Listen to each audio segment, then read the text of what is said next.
On a dark road near Zurich, Switzerland, It's coming down very fast. a fireball lights up the sky. It was a hell of an explosion. The crash of a Swiss commuter plane kills everyone on board. Give me that one there. Air crash investigators face an enormous challenge trying to piece together what went wrong. That timing can't be coincidence. 498, turn left to Zurich East. Suddenly, he loses control. Oh, no. What triggered it?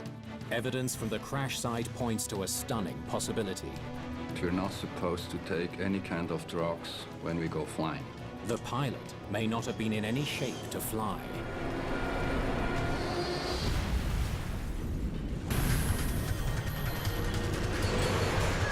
Mayday.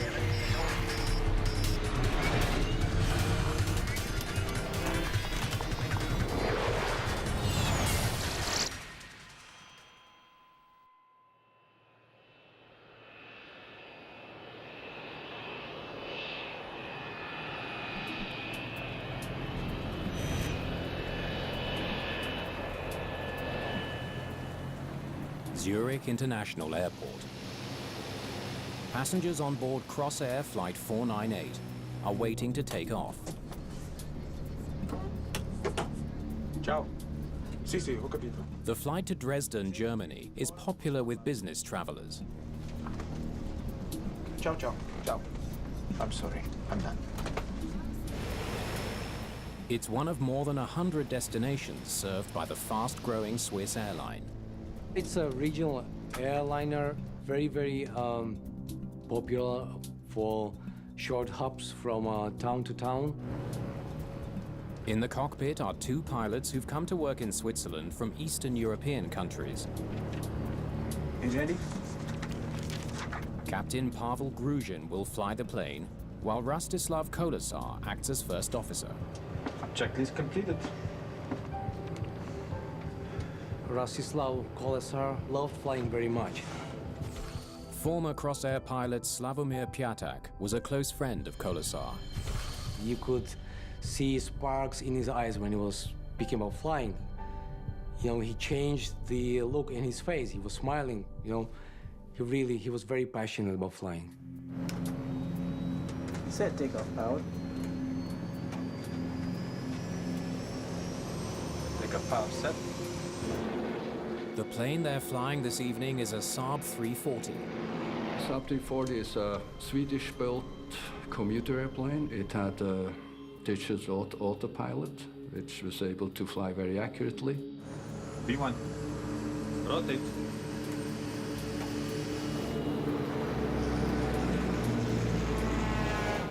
Gear up. Gear is up. The airplane was easy to handle and smooth on the controls. The flight is scheduled to take about an hour. After, let's say, 2 or 3 minutes flight time, they should have been in the clear above the clouds to fly to their destination. At the last minute, the controller makes a slight change to their flight path. 498, turn left to Zurich East. Turning left to Zurich East. Crosshair 498. The new route loops them south of the airport and over a navigation beacon before going on to Dresden. Long-range navigation setting is to Zurich East.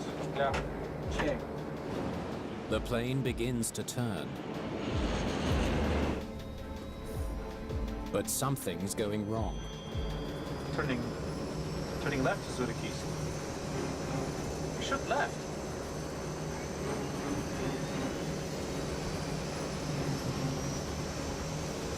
Oh, no. Crossair 498, confirm you are turning left. Please, stand by. The plane should be turning left, but instead it's banking to the right.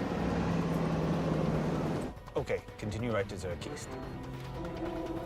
Captain Gruzhin struggles to control the plane, No!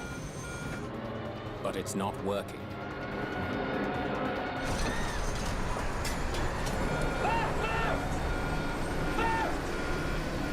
they're falling out of the sky.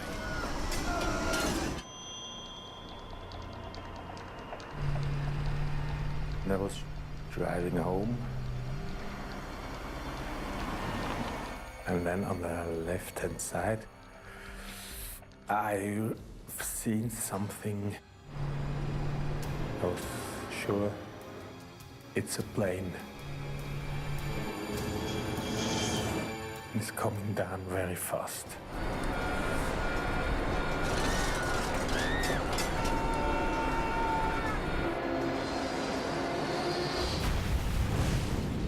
It was a hell of an explosion.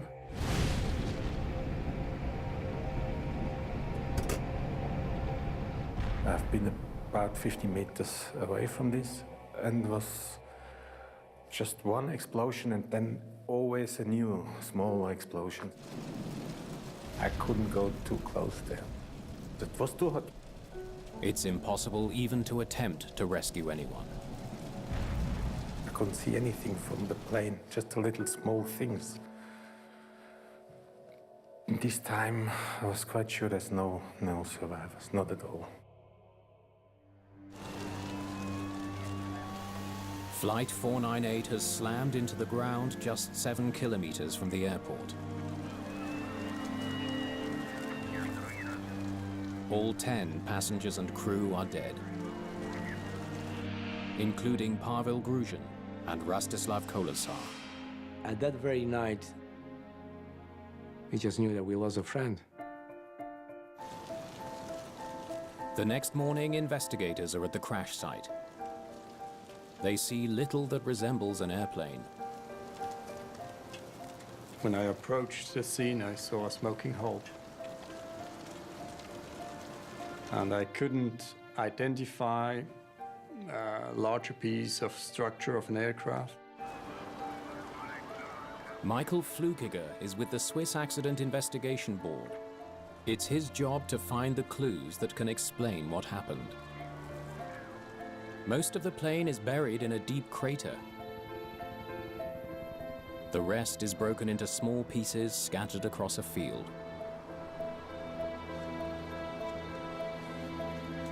Flukiger faces the biggest challenge of his career.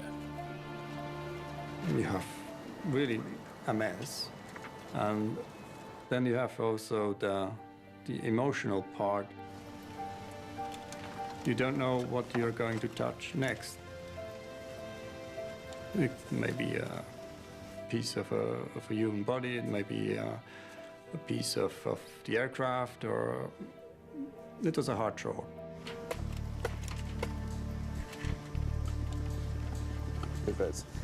The deep crater tells Flukiger that the plane hit the ground very fast, at a very steep angle.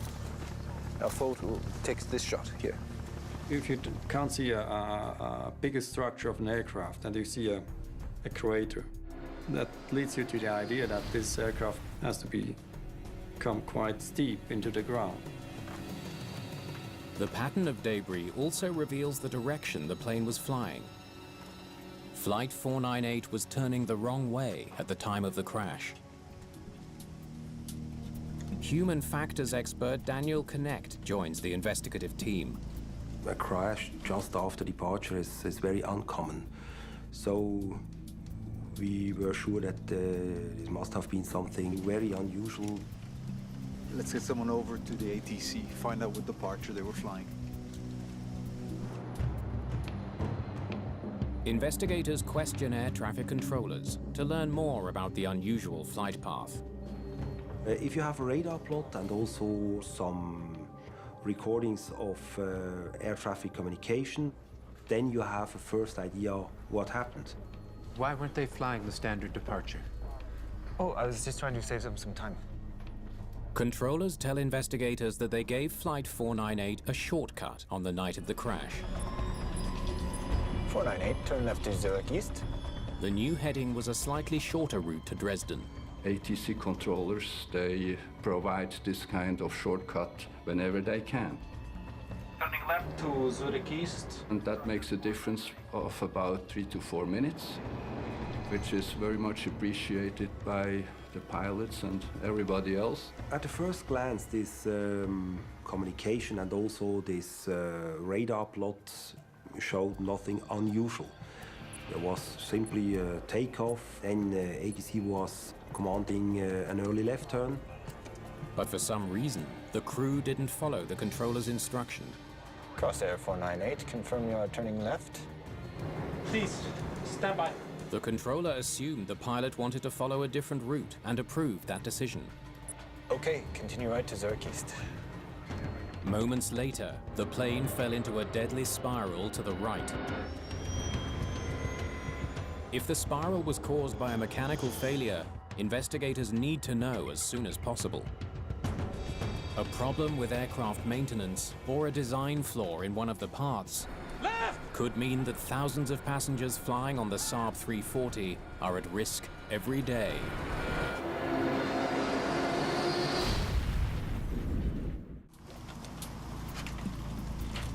At the crash site of Crossair Flight 498, investigators search for evidence of a mechanical failure. Witnesses report seeing fire in the sky moments before the plane hit the ground. Show me how high the plane was when you saw the flames. We had the impression that there could have been an in-flight fire because there were some people who were describing an aircraft burning before impact. Any sign of the black boxes? The answers investigators need may lie in the plane's 2 flight recorders. Turning left to Zurich East. They capture vital information about what the pilots say and do in the cockpit. Crossair 498.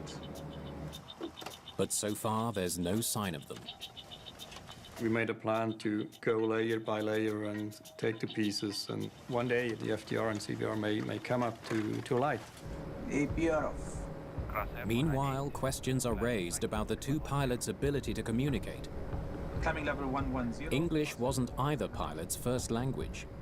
Perhaps they were off course because they didn't understand the controller's command. APR off. It's coming. One of the most important things in working together in the cockpit is communication. Long-range navigation setting is to Zurich East. Yeah. Fluency of a common language is of utmost importance.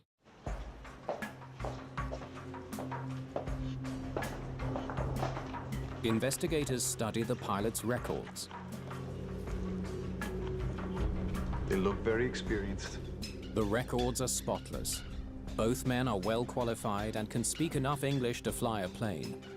I flew with both of them. I knew Rasislav's English. He was very good.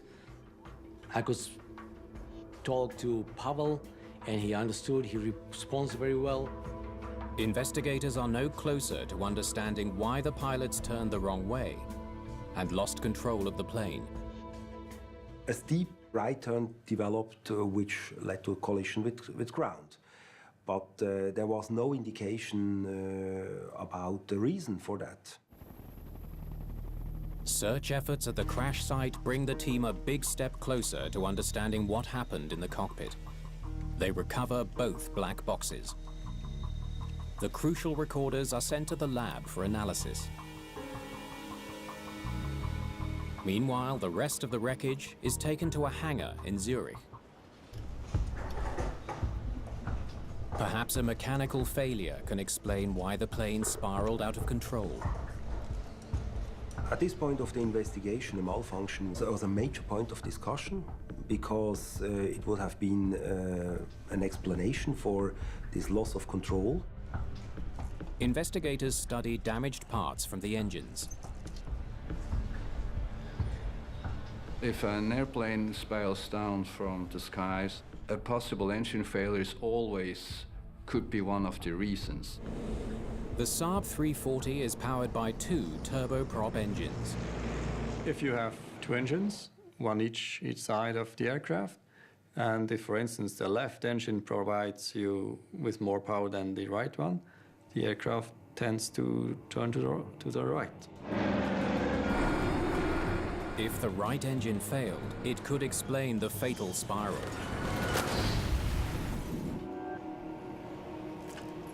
Spinning at high speed.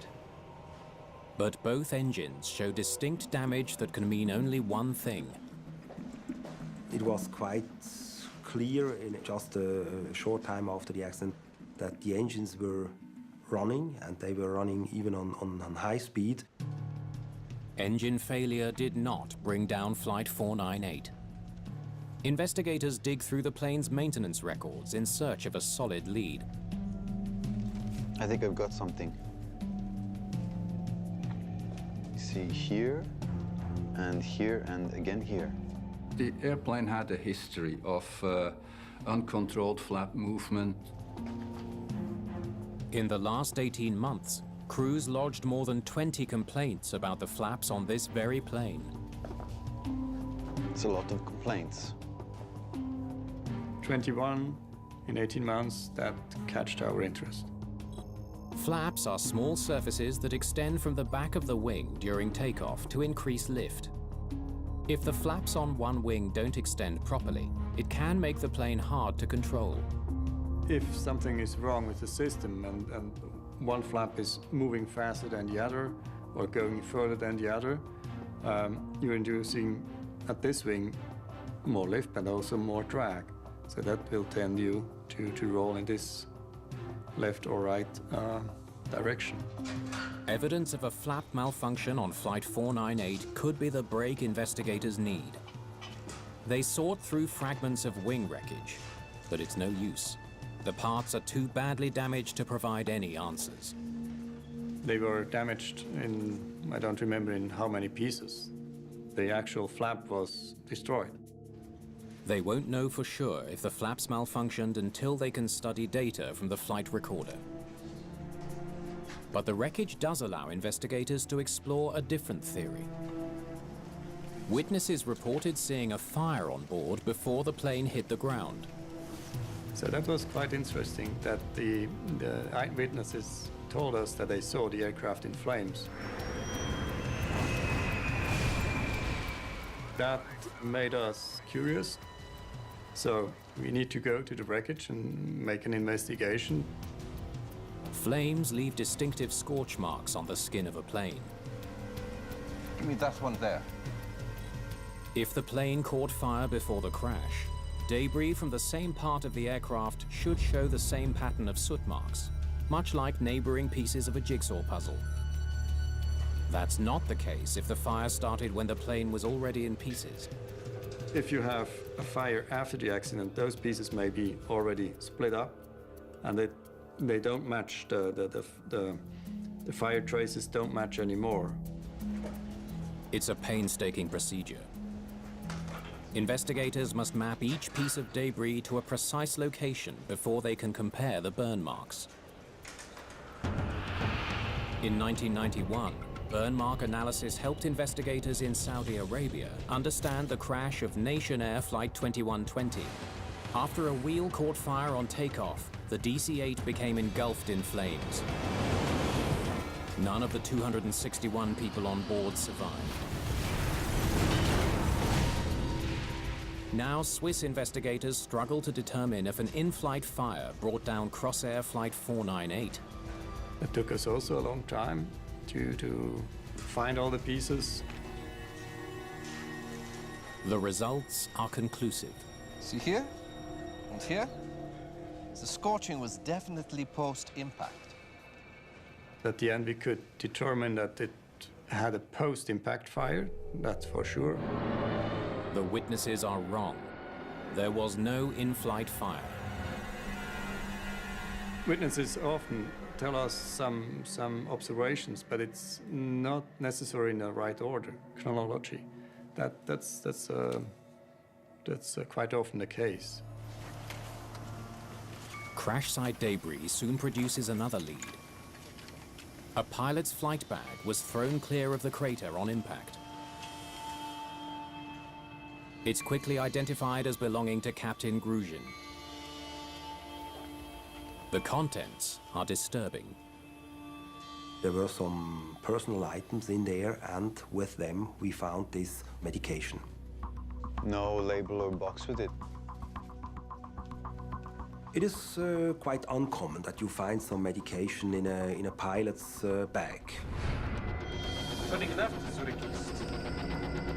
We should left. A drug-impaired pilot could explain the accident. It is always of great concern because we all know that we're not supposed to take any kind of drugs when we go flying. Investigators need to know exactly what type of drug they're dealing with, and whether Captain Gruzin took any on the day of the crash. Get this to the lab. Tests reveal that the medication is phenazepam, a powerful sedative similar to Valium that's used to treat anxiety disorders. In this case, there was a medication which was very strong and which can have an effect on your capability to fly an airplane. Daniel Connect may finally have found the reason why 10 people died on board Flight 498. Figuring out if the drug was in the captain's system will require tissue analysis. That will take more time. But valuable new information has been recovered from the plane's flight data recorder. Let's see what this looks like. Investigators use the data to create a simulation that replicates the plane's motion during the flight. They hope it will tell them if malfunctioning wing flaps led to the crash. Set takeoff power. Takeoff power set. A physical examination of the flap panels was not possible anymore, so we needed to find another way. Flaps affect lift and drag. If there was something wrong with them, it will show up in the simulation. APR off. Crossair 498, climb to flight level 110. Climbing level 110. Crossair 498. The plane climbs normally. Climbing to 3,000 feet. There's no sign of any flap malfunction. We could rule that out at this point. Please are on. The flaps were working as they were designed. No problem at all. We saw the engine were running, we have a good speed, everything is climbing, everything is going good. And suddenly, he switches from a left turn to a right turn and he loses control. Oh, no. It's like no one is flying. The big question is, why? What happened? Investigators travel to Moldova to meet with the captain's widow. They ask her why her husband was carrying tranquilizers. I'm sorry, I know this is a difficult time. She explains that her husband was under a lot of stress. She knew that he was taking this medication. And it was, I think, also due to the situation that he was separate from her, living in Switzerland. The captain was working far from home and sending money to his family in Moldova. He was not very happy to be separate from his family, from his spouse, from all the people he knew. He was in another country, able to speak English, but not German or French. And I think this was not easy for him. But was Captain Gruzin unhappy enough to risk taking a tranquilizer before piloting a commercial flight? Investigators hope the tissue analysis will tell them if the captain was impaired when he took off from the Zurich airport. The results are inconclusive. Though he had traces of the sedative in his system, the tests can't reveal if it was enough to affect his flying. We were not able to rule out this effect in the accident, but we were also not sure that this medication had an effect for sure. But investigators aren't giving up. Oh, no. There may be another way to determine if the captain was impaired.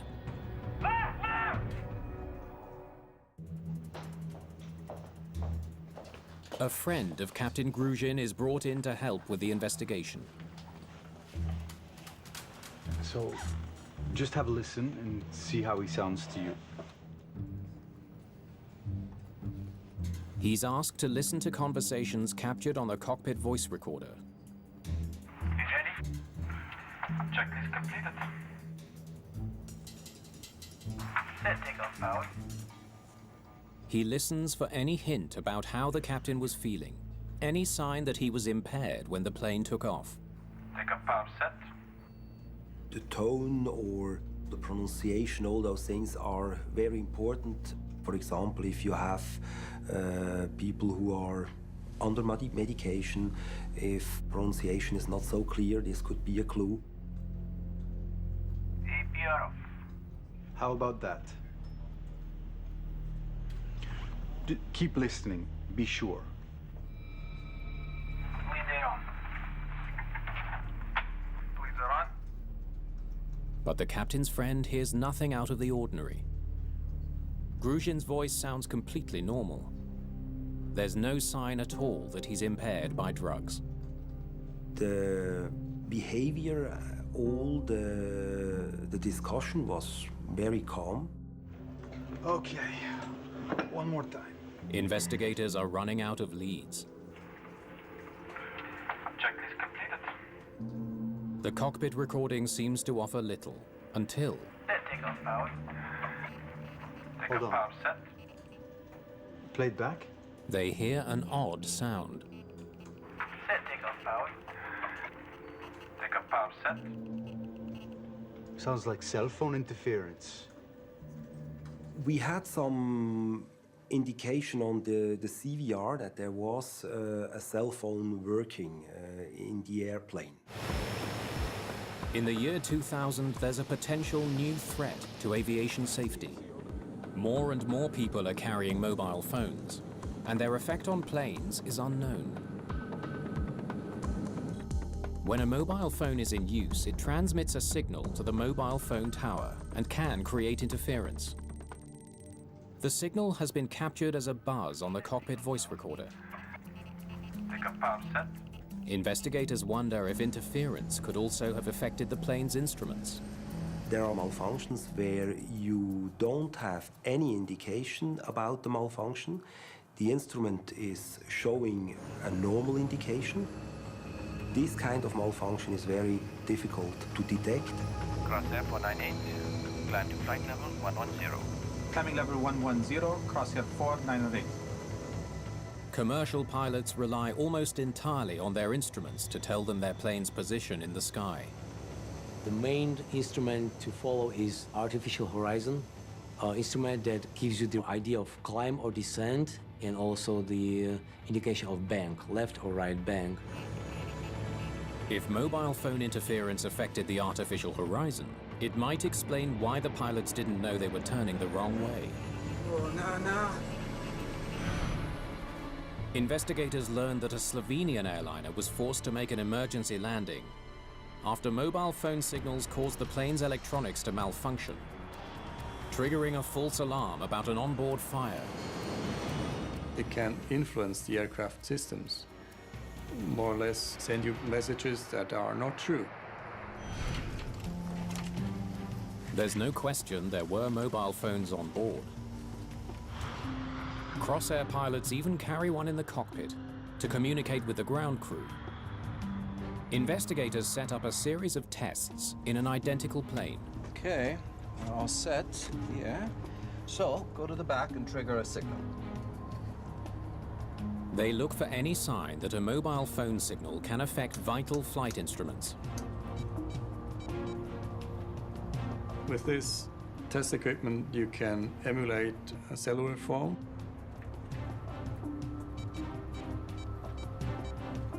And we went close to the avionics racks.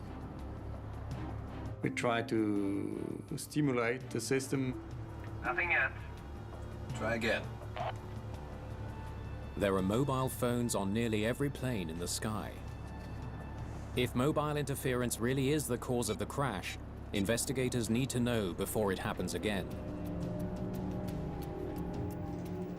Investigators obtain the mobile phone records of every passenger on the plane.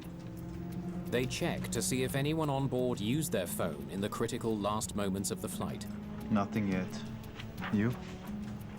Cell phones normally don't do any damage or any harm to aircraft systems because they're very well shielded from such electronic interference. The onboard testing confirms that mobile signals can create electronic interference in the cockpit. There it is. But can that interference cause flight instruments to malfunction? After repeated testing, Try again. investigators can find nothing to support that theory. We didn't have any evidence that the cellular phone was a problem. The phone records show that all mobile phone calls to and from the plane ended before takeoff. Ciao, ciao, ciao. During the flight, we had no communication between one of the cell phones and ground stations. It now seems that other than the noise captured on the CVR when the plane was still on the ground, mobile phones had no effect on the flight at all. The result there was simply zero. None of the theories are panning out. Investigators re-examine the best evidence they have, the pilot's comments recorded in the cockpit, Gear up. and the information from the flight data recorder. Gear is up. APR off. Crossair 498. Climb to flight level 110. Climbing level 110, crosshair 4908. APR off. It's coming. They listen for anything that can tell them how the instruments were working that night. Right here, the turn is starting to get very steep. Turning left to Zurich East. We should left. Oh, no. A sudden reaction from the captain provides a clue. That timing can't be coincidence. Investigators know that the captain's flight display changes in appearance the moment a turn gets too steep. The system is designed that if you go into an abnormal bank or pitch angle, he removes unnecessary information to make the recovery easier for the pilot. This was just at the moment when the captain was commenting this "oh nana." The timing of the captain's remark convinces investigators that his instruments were working, but that he didn't understand what the gauges were telling him. People who are confused are not detecting this confusion at the moment. I think the problem was that he was not aware what was going on. The search for an answer takes investigators to Russia, where Captain Gruzhin learned to fly. Thank you for seeing us. They meet with Russian aviation experts. Crossair recruits many pilots from the former Soviet Union. If Russian training is faulty, lives could be at risk.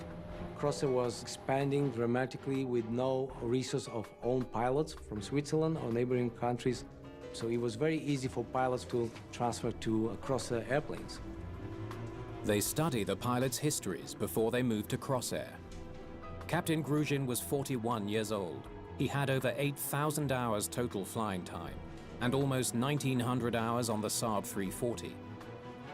The 35-year-old first officer, Rostislav Kolesar, had more than 1,100 hours in the plane. He was a very capable pilot and well organized. Both pilots were highly qualified. There seems to be no reason to suspect pilot error, until the Russian investigators suggest a stunning theory that could change everything. They tell investigators about a troubling cluster of accidents caused by Russian-trained pilots becoming confused by a crucial flight instrument. This was very surprising for us because this problem was not well known at this time in the western part of aviation. Pilots in the Soviet Union were trained to fly using an artificial horizon that looks very different from the one used in Western planes. Turning left to Zurich East, crosshair 4908. In the West, the airplane symbol in the middle remains stable as the background moves. Soviet horizons work in the opposite way. The airplane symbol shows the motion, and the horizon is fixed in place. It's easy to see how a pilot might get confused. A left turn on a Soviet display looks very similar to a right turn on a Western display. There were two different philosophies of artificial horizons in the Western aviation system and in the Eastern aviation systems. And these two systems, they can lead to a certain confusion. As countries in Eastern Europe began buying more Western planes, that confusion proved deadly. 15 crashes involving spiral dives. This discovery was really crucial for a probable cause of this accident.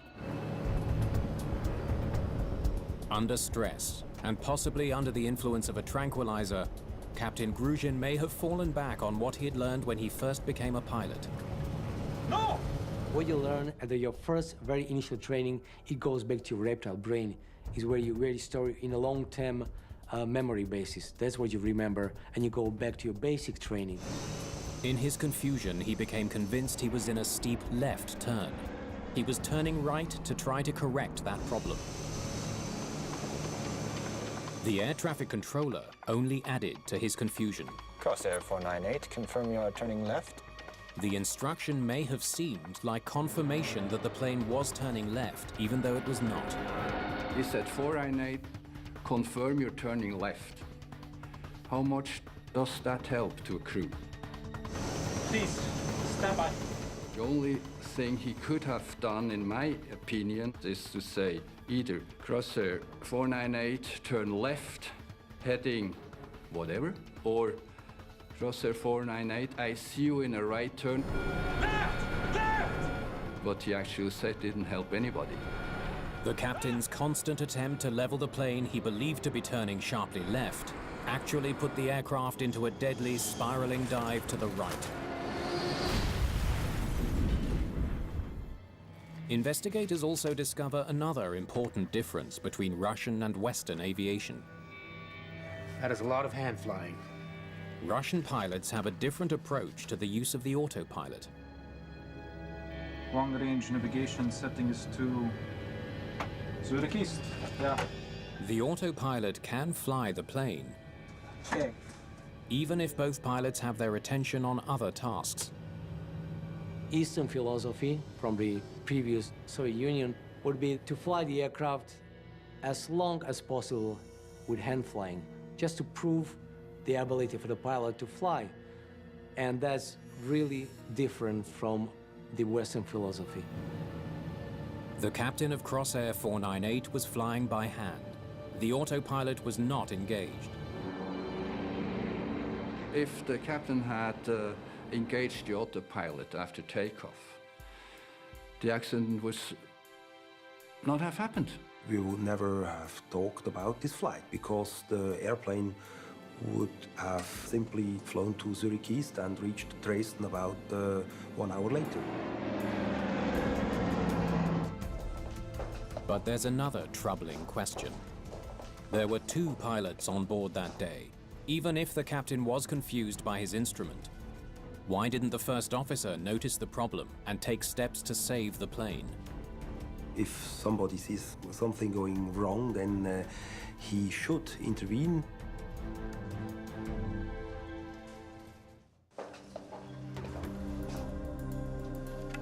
Pass me the specs for the Crossair fleet, would you, please? Investigators wonder what could have prevented First Officer Kolesar from noticing his captain's mistake. Climbing level 110, Crossair 498.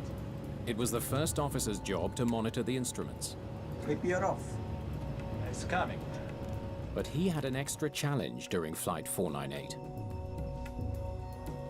498, turn left to Zurich East. Turning left to Zurich East. Crossair 498. The plane's computerized navigation system was a new addition to the cockpit. Cockpit design is a complicated process. Pilots need to be able to reach everything easily, as well as monitor a vast array of instruments, including the artificial horizon located directly in front of them. The Saab 340 is not a huge aircraft.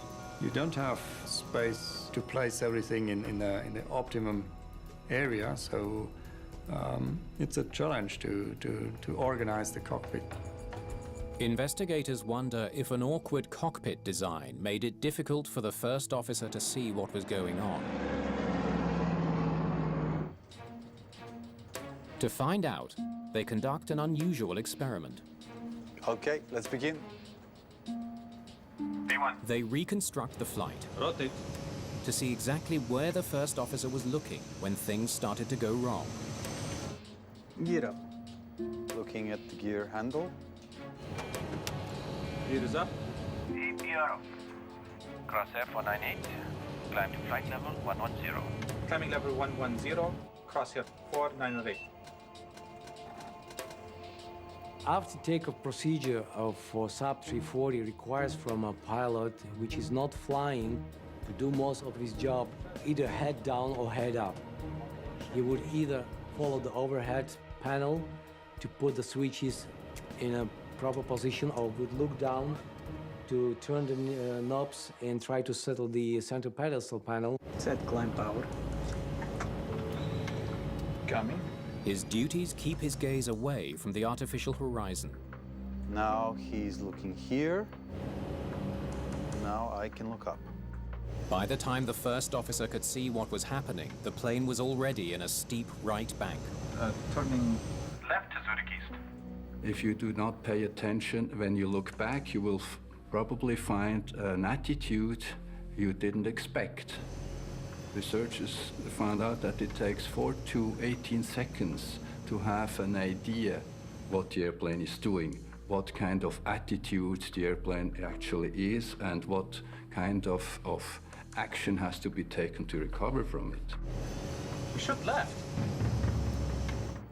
Crossair 498, confirm you are turning left. Please, stand by. It was clearly detectable that the stress was increasing. No! The first officer's stress shows he knew there was a serious problem. Left! The captain thought his plane was turning left. He didn't understand what his first officer was trying to tell him.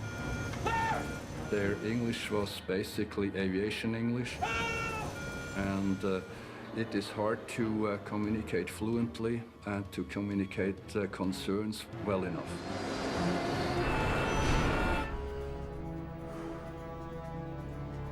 All you had to say was stop, you're turning the wrong way.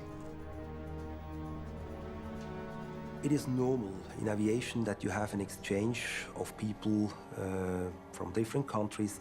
And I think that's a nice part of aviation, that it is international. But you have to analyze their cultural background. You have to give them the tools they need to do their job safely.